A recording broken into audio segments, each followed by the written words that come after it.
किया है। मैंने स्टेज होल्डर नहीं की, ये चाहे मेरी कमी हो चाहे कोई बात हो, क्योंकि एक नंबर या तो डिसिप्लिन में या काम आता रहा, तो कहीं कोई गलती हो तो माफी करना।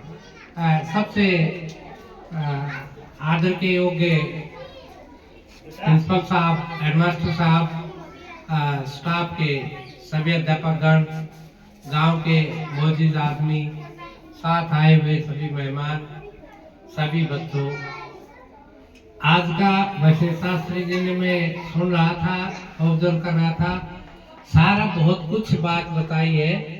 आज का खुशी का दिन तो ये है ही। आगे देखो, एक ही काम के 30 साल 30 साल 30 साल, देखो 30 साल एक ही खाना खाते रहे, तब भी उब जाते हैं, दूसरे खाने में मजा आता है। तो अब उस काम से बिना किसी अवरोध के वो काम और अपने खुशी खुशी साथियों के साथ मिलकर पूरा किया, ये खुशी है। थोड़ा महसूस जरूर होता है कि भाई आज से परिवर्तन हो गया, अपने दिनचर्या में परिवर्तन हो गया। मैं तो हेडमास्टर साहब से कहूँगा कि आप अपने आप को बिजी रखिए, किसी भी काम में बिजी रखिए जहाँ आपका इंटरेस्ट है, चाहे पढ़ाई में, चाहे कहीं आने में, कहीं जाने में, या साथियों में, या गांव पंचायत के साथ काम करने में। आप अपने आप को बिजी रखिए, वरना एकदम जो है आदमी की दिनचर्या बदलती है तो थोड़ा महसूस जरूर होता है। एक अभी ये सब जी करते, ये बात ठीक है, मैं हमेशा फीडबैक लेता रहता हूँ। आज भाई हमारे भी पड़ोस से भतीजे की 2-3 बच्चे आती हैं और मैं ये भी पूछता रहता हूँ क्या पढ़ाया है, क्या सुनाया है, बाबा हमारा से ये सुन, हमारे ये सुन। सारी स्कूल ठीक चल रहा है यहाँ भी आपके। और देखिए एक बात, मैं ज़्यादा तो नहीं जानता, अपने हेडमास्टर साहब हैं, ये दवाना से हैं, एक पंकज, ये 3 तो मेरे स्टूडेंट, मेरे कार्यकाल के स्टूडेंट रहे हैं कॉलेज के। और मैंने आज हालांकि पंकज दिखाई नहीं दिया, मगर वही पंकज का है, बहुत धमकाता। देखो होता जब भी यही बात है तो मैं उसको बहुत धमकाता था। ये एक टाइम मतलब काम में कन्नी का एनसीसी ऑफिसर था मैं, तो काम में कन्नी बहुत काटता था मैं। ये मेरे साथी प्रोफेसर का लड़का था, इसको ये था भाई तू तो वो, मगर भाई ये ऐसा बात नहीं चलेगी। और क्यों धमकाता था उसका कारण मैं आपसे एक बात बताऊं कि एक बार एक ट्रैफिक पुलिस का सब इंस्पेक्टर खड़ा था और एक लड़का बिना हेलमेट के आया, मुझे बहुत ये बात, हेलमेट का आया, उसने रोका तो वो देखा तो उसके बहुत निजी साथी, जैसे अपने यहाँ साथी है उसी का लड़का। अब उसने कहा कि आप तो मेरे पिता के मित्र हैं, मेरा चालान मत काटिए। उसने चालान काट दिया, चालान काट दिया तो उसका पिताजी आया थोड़ी देर के बाद, बोले भाई साहब आपने तो मेरे ही लड़के का चालान काट दिया। बोले भाई साहब ये आपका लड़का नहीं है, ये मेरा लड़का है। 3 साल पहले मैंने भी मेरे लड़के का इसी चालान कटा था, मैंने छुटवा दिया। आज 3 साल हो गए वो कोमा में पड़ा है बिना हेलमेट के, मैंने अपना समझ के ना इसका चालान काटा। तो मैंने कभी बच्चों को धमकाया भी तो अपना समझ के धमकाया, दूसरे से क्या लेना क्या।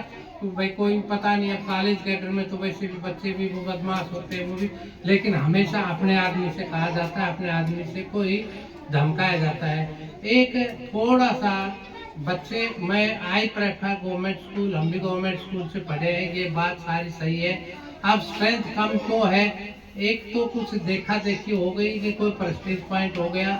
एक सबसे बड़ी बात है कि गांव की जो जनसंख्या है वो कम है। अब मेरे गांव के बैठे हैं सारे साथी, आप सोचिए कि मैं अपने कुएं से बच्चे को भेजता हूँ, छोटे बच्चे को, तो मेरे ख्याल से 8 या 10 कुत्ते रास्ते में बंधे हुए हैं, और कभी न कभी कोई को खुला। तो अब हम उस समस्या को कैसे दूर करें, फिर हम क्या करते हैं, अगर अपने बच्चों को इस तरह, अब रोजाना तो हमारे से भी यहाँ नहीं छोड़े जाते, यहाँ से नहीं लिया जाता।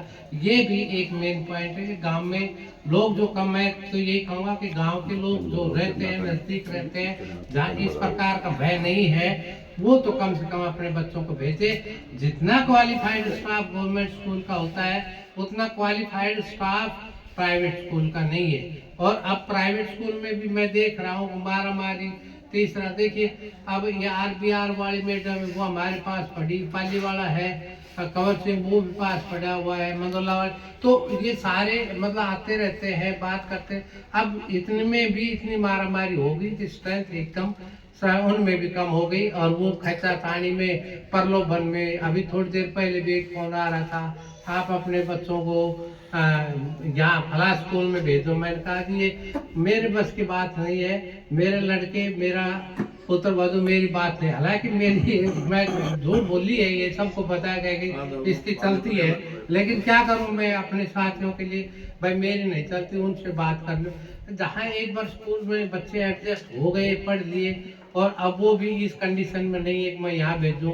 अब एक 8वीं में, एक 10वीं में है, एक 12वीं कर गई। तो ये बात देख करके मुझे वैसे महसूस होता था कि मुझे, अब कभी ये स्कूल था, आपने एक रणधीर और एक वो मास्टर, हाँ, रतन लाल जी थे। मेरे ख्याल से इससे अच्छा स्कूल तो कोई चलता ही नहीं था।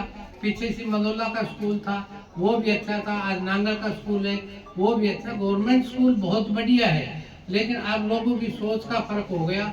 अब सब राज साहब बन रहा है, भाई जो का पब्लिक स्कूल में पढ़ी थी, तो मेरा मतलब नहीं होता ना सरकारी में कहता, मतलब क्या समझने लग गए सरकारी स्कूल को।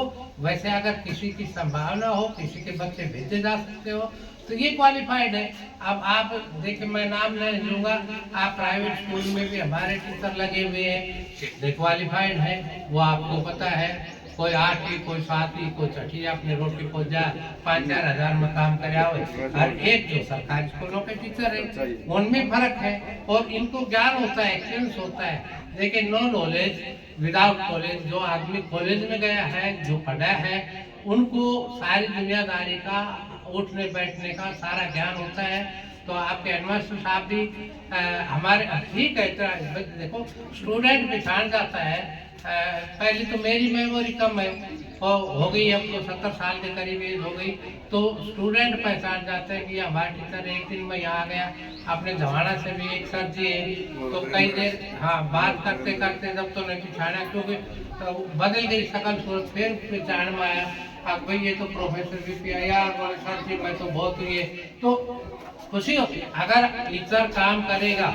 यहाँ के टीचर, उनको मैं बता देता हूँ, बच्चे केवल अब तो से भला बुरा मान जाए, जो टीचर पढ़ाएगा उसको बच्चे बचपन तक याद, बुढ़ापे तक याद करते हैं। हमारे एक चांद्रा में अध्यापक थे मैथमेटिक्स के, बहुत अच्छे अध्यापक थे। अब मैं वहाँ भी जाती करता हूँ, भाई वो चांद्राम खाए सोनीपत के थे। एक बार इसने ट्रांसफर किए थे पंचलाल ने, उस टाइम आए थे वो दूर दूर से। और हर टीचर, हमारे RS यादव महादेव के भी टीचर रहे हुए, RS यादव अच्छे टीचर थे। अच्छे टीचर को हमेशा याद किया जाता है, और अच्छा टीचर वो है कि जो समय समय पर बच्चों को धमकाता रहे। मैंने कहा कि अपनों को समझ करके, अपना समझ करके धमकाना जरूरी है, लेकिन इसमें भी मैं थोड़ा सा, अब थोड़ा सा टाइम बदल गया। अब कोर्ट कचहरी ज़्यादा हो गई, किसी बच्चे को ज़्यादा ना पीटते। ये भी मैं सलाह देता हूँ कि थोड़ी देर में ही माँ बाप तय आ जाते हैं कि मेरे बच्चे को कूट दिया, पीट दिया। लेकिन जैसा माहौल हो वैसा टैकल करें, बच्चों से प्यार भी करें, इनाम